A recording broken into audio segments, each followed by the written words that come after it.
അസ്സലാമു അലൈക്കും. അതെ, ഞാൻ വീണ്ടും നിങ്ങളടുത്തേക്ക് വരുന്നുണ്ട് കേട്ടോ. നിങ്ങളുടെ ജീവിതത്തിന്റെ തിരക്കുകൾക്കിടയിൽ മറഞ്ഞുപോയ ഹൃദയങ്ങളെ ഒന്ന് സ്നേഹത്തോടെ തട്ടിപ്പുണരാൻ ഞാനാണ് പരിശുദ്ധമാക്കപ്പെട്ട റമളാൻ. നിങ്ങളുടെ വിശപ്പിലെ ദരിദ്രരുടെ വേദനയെ ഓർമ്മിപ്പിക്കാൻ, നിങ്ങളുടെ ദാഹത്തിൽ ആത്മാവിന്റെ ശുദ്ധിയെ തേടിപ്പിടിപ്പിക്കാൻ, ഒരു വർഷം നീണ്ട കാത്തിരിപ്പിന് ശേഷം ഞാൻ വീണ്ടും നിങ്ങളുടെ വാതിൽക്കലെത്തിയിരിക്കുകയാണ്. വീടും പരിസരമൊക്കെ വൃത്തിയാക്കുമ്പോൾ നിങ്ങളുടെ മനസ്സും വൃത്തിയാക്കണം. വേദനിപ്പിച്ചവരോടും കുറ്റം പറഞ്ഞവരോടും ക്ഷമ ചോദിക്കണം. കുറച്ച് ദിവസങ്ങൾ മാത്രം ഞാൻ നിങ്ങളുടെ കൂടെ ഉണ്ടാകും, പക്ഷേ ആ ദിവസങ്ങൾ മതിയാവും നിങ്ങളുടെ ജീവിതം മാറ്റാൻ.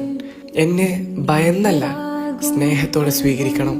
തെറ്റുകൾക്ക് പടച്ചവനോട് മാപ്പ് ചോദിക്കണം. മറന്നുപോയ ബന്ധങ്ങളെ ചേർത്ത് പിടിക്കണം. ഒരാളുടെ കണ്ണീരൊപ്പാൻ കൂടെ നിൽക്കണം. രാത്രികളുടെ നിശബ്ദതയിൽ നിങ്ങളുടെ പ്രാർത്ഥനകൾ ഞാൻ കേൾക്കും. നിങ്ങളുടെ ചെറിയ നല്ല പ്രവൃത്തികൾക്ക് പോലും ഞാൻ കൂടുതൽ പ്രതിഫലം നൽകും. അവസാനം ഞാൻ പോകുമ്പോൾ നിങ്ങളുടെ ഹൃദയം കുറച്ചുകൂടി ശുദ്ധമായിരിക്കണം, കുറച്ചുകൂടി കരുണയുള്ളതായിരിക്കണം. കൂടുതൽ സ്നേഹത്തോടെയും ഹൃദയശുദ്ധിയോടെയും സഹനത്തോടെയും എന്നെ സ്വീകരിക്കുമെന്ന വിശ്വാസത്തോടെ, സ്നേഹത്തോടെ പരിശുദ്ധമാക്കപ്പെട്ട റമളാൻ.